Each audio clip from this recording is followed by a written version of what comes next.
Hi guys, I'm Courtney from A Stream in Life. My husband and I travel in our 30-foot Airstream travel trailer. Today I wanted to share some tips about how to get the best night's sleep in an RV.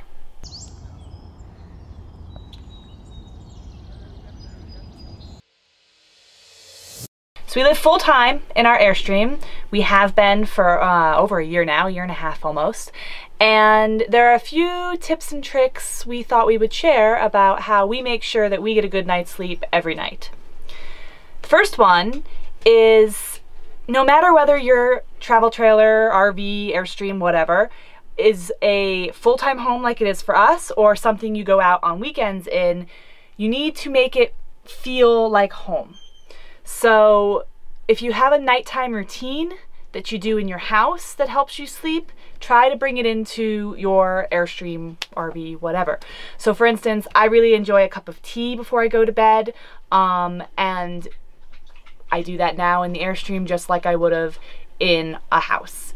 Some things are going to be a little hard to translate, such as a bath, but you can probably make whatever it is work, have some kind of adaptable nighttime routine that will help transition you from house into your RV. Another tip is think about your bed. So one, RV mattresses are not known for being comfortable. Ours was hard as a rock. Get yourself some kind, either a new mattress or one of the mattress pads. I think we have a 3 or 4 inch foam pad on top of our mattress. Makes a huge difference in the comfort when sleeping. Secondly is the sheets and the covers. So we, right now it's winter, have very heavy flannel sheets and nice thick down comforter flannel cover on our bed because that makes us warm. We have it very comfortable. It feels very inviting. In the summer when it's hot, we switch those sheets out to cotton sheets, just like we would in a house. And so making sure that your bedding and your bed is comfortable is obviously very important to get a good night's sleep. Other things that can help. Lighting. So you may be in the middle of a Walmart parking lot in your RV and you'd like to still feel as comfortable as if you were in a campground or in the middle of nowhere. Lighting plays a big part of that because you may have overhead lighting from the parking lot like streaming down into the RV.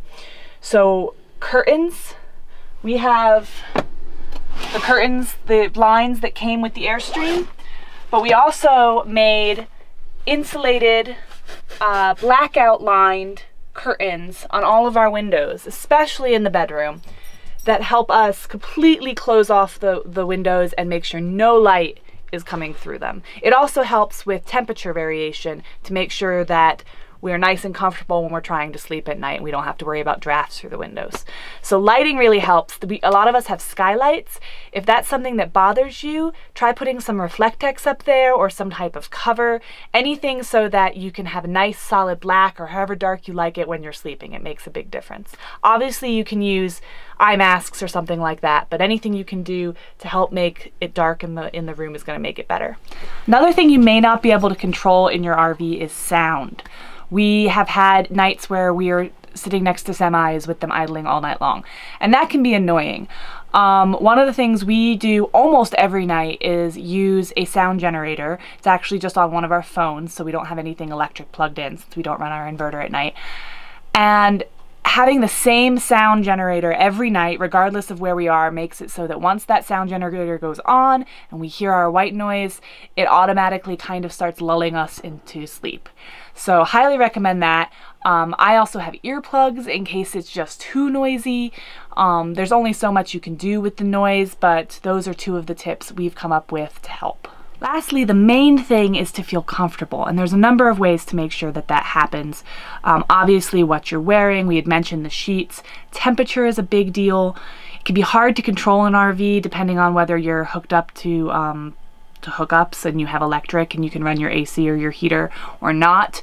There are a number of ways to deal with that, including the curtains and just trying to keep the temperature of the RV the same as what you would want in a house when you were sleeping. So we've talked about lighting, what you're touching, your bed, your temperature, the sound. One last thing you could try is actually scent. There are certain scents that help calm and soothe, such as lavender. We have a homemade lavender spray, so if it's been a really stressful day or we're in a situation where we know it's going to be noisier or something might interrupt our sleep, we can use that lavender spray to just further help try to calm us down so that we get a good night's sleep. One last thing for anybody who is a worrier like I am, one of the things that really makes it easier for me to fall asleep is knowing that everything is locked up and secure when we go to bed at night. All of our compartments on our truck, all of the compartments in the Airstream, the doors to the Airstream. So I don't have to worry if there's noise or something like that, that someone is doing something they shouldn't if we're in a new spot. So that's a little hint for anybody who's a worrier like I am to help you sleep. That's it for our tips and tricks. I'm sure there are a lot more ideas that we could come up with or that you may already know on how to make sure you get the best night's sleep in an RV or at home. If you have any suggestions for us, please leave them in the comments below. We'd love to hear them. If you have any questions on this topic that I didn't answer, also leave them in the comments below and I'll answer them there. And if you'd like to see more about Steve and myself, our travels in our Airstream, anything like that, please subscribe to the channel. We'd love to see you. And that's it. Stay tuned for the next how-to, guys. Bye.